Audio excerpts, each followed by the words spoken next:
पति पत्नी की कंजूसी भारी पड़ी। एक शहर में बहुत ही कंजूस पति पत्नी रहते थे। कंजूस इतने ही हर रात खाने के वक्त किसी न किसी दोस्त या रिश्तेदार के घर पहुंच जाते। औपचारिकता दिखाते हुए पूछे जाने पर कि क्या वह दोनों भोजन करेंगे तो झट से उनके साथ खाने पर बैठ जाते। अपनी छुट्टियां मनाने कभी एक तो कभी दूसरे के घर डेरा डाल लेते और खूब मस्ती करते। अपनी खातिरदारी करवाना और रोज नए नए पकवान की फरमाइश करना तो अपना हक समझते थे, लेकिन जब कोई उनके घर आने की बात करता तो कोई ना कोई वजह बता उन्हें टाल देते। एक दिन उनकी बुआ और उनका परिवार बिन बताए उनके घर पर पहुंच गया। काफी देर तक गप्पे मारने के बाद कंजूस पति पत्नी को लगा कि अब तो रात का खाना खिलाना ही पड़ेगा, मगर उनका कंजूस मन उन्हें खर्चा करने से रोक रहा था। तभी पति को एक उपाय सूझा। बुआ की तरफ देख पत्नी से बोला, आज बुआ बहुत दिनों बाद घर आई है, तुम जल्दी से और कुछ नहीं तो दाल चावल और साथ में मटर पनीर बना लो।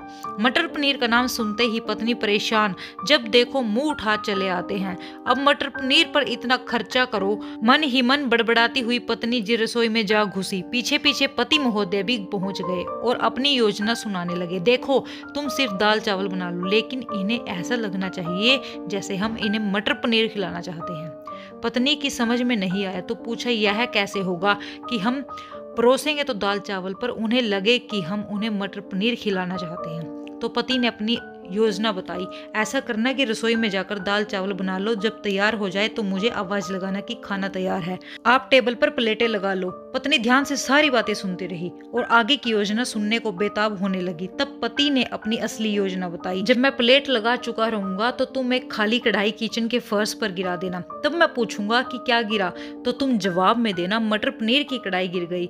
अब मटर पनीर बचा नहीं तो दाल चावल ही खाना पड़ेगा। योजना अनुसार पत्नी दाल चावल बनाने लग गई और कुछ देर बाद पति को आवाज लगाई, खाना बन गया है, आप टेबल पर प्लेटें लगा दो।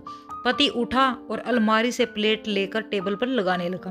तभी धड़ाम से कुछ बर्तन गिरने की आवाज आई। पति ने पूछा, क्या गिरा दिया, तो पत्नी की तरफ से कोई जवाब न मिलने पर रसोई में भागा गया। रसोई में दाल का पतीला जमीन पर गिरा पड़ा। दोनों पति पत्नी को मानो सांप सूंघ गया।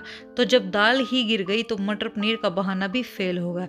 बड़े ही दुखी मन से उनको बाजार से दाल और मटर पनीर मंगाना पड़ा और बुआ और उनके परिवार को परोसना पड़ा। दोस्तों, पति पत्नी की कंजूसी भारी पड़ी। हिंदी कहानियों को पढ़ने के लिए धन्यवाद। आपको ये कहानी कैसी लगी नीचे कमेंट करके हमें जरूर बताइएगा। अगर आपको ये कहानी पसंद आई हो तो अपने दोस्तों के साथ जरूर शेयर करें। ऐसी ही प्यारी कहानियां सुनने के लिए हमारे YouTube चैनल को जरूर सब्सक्राइब करें। Thank you.